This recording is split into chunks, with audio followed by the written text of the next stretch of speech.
హరే కృష్ణ.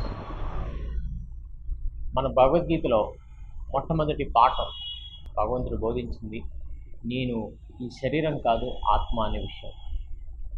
అయితే ఇది అంత తేలికైన విషయం కాదు. మనం ఎప్పుడైతే ఒక అద్దం ముందు నిలబడతామో అద్దం ముందు కనపడే వ్యక్తి నేను అనుకుంటాం, ఆ రూపం నాది అనుకుంటాం. కానీ అదే 10 సంవత్సరాల తర్వాత అదే వ్యక్తి అద్దం ముందు నిలబడినప్పుడు ఆ రూపం అదేగా ఉంటుందా? మారిపోతుంది. మరలా ఒక 10 నిమిషాల తర్వాత వచ్చినట్టయితే అదే రూపాన్ని ఉంటుందా? లేదు. ఈ రూపం మళ్ళీ మళ్ళీ మారుతుంటుంది. మరి నేనే అదే ఉంటే మరి నేను మారుతూ ఉన్నాను, నేను అదే వ్యక్తిత్వంకా, నా భావనలు అవేకా? సో ఇది ఏంటి కారణం ఏంటి? మనం ఒక తర్కోత్కంగా మనం చూసినట్టయితే ఈ మార్పు అనేది జరుగుతుందంటే అది మనం కాదు.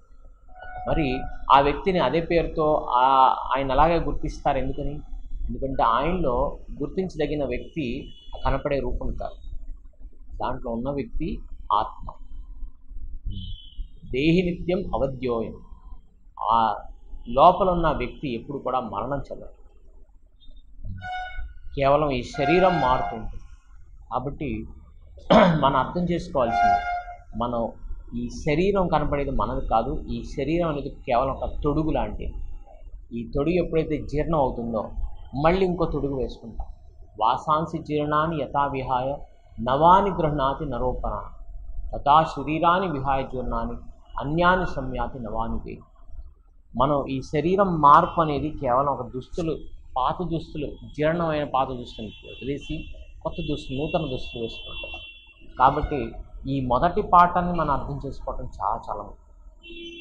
మనం జీవితంలో వ్యవహరించే ప్రతి సందర్భంలో కూడా మన భావన నేను ఈ శరీరం అనుకుంటూ చేస్తాం. కానీ ఈ శరీరం అనే భావాన్ని మనం తొలగించుకోవాలంటే కేవలం అలా ఒక వాక్యాన్ని వింటే సరిపోదు, ఆ సాక్షాత్కారం కావాలి. అందుకే జీవితం యొక్క పరమార్థం ఏంటంటే ఓం అథాతో బ్రహ్మ జిజ్ఞాస. మన వాస్తవ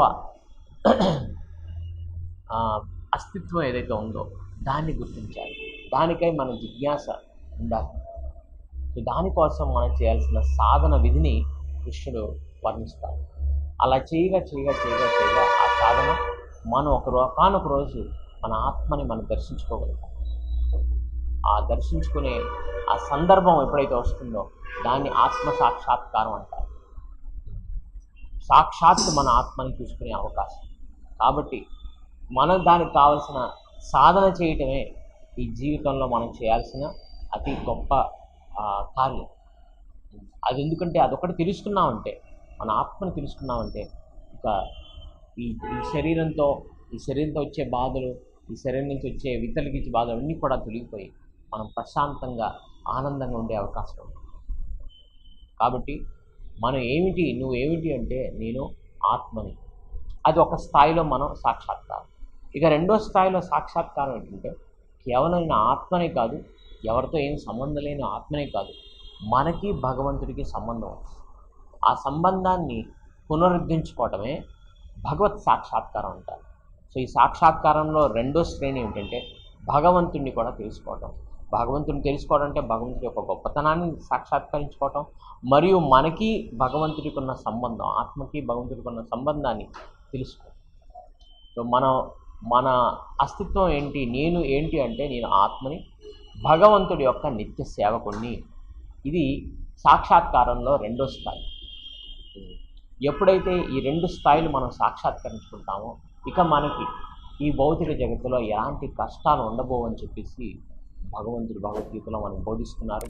కాబట్టి వేద శాస్త్రాలన్నీ కూడా మనకి ఇస్తున్న అతి గొప్ప సూచన ఏంటంటే మన జీవితంలో మనం చేసే ప్రతి పని కూడా ఈ లక్ష్యం వైపు, ఆత్మ సాక్షాత్కారం మరియు భగవత్ సాక్షాత్కారం పొందడం కోసమని ఉద్దేశించాలని చెప్పేసి దానికోసం ప్రయత్నం చేయాలని మనకి భగవద్గీత సూచిస్తుంది. హరి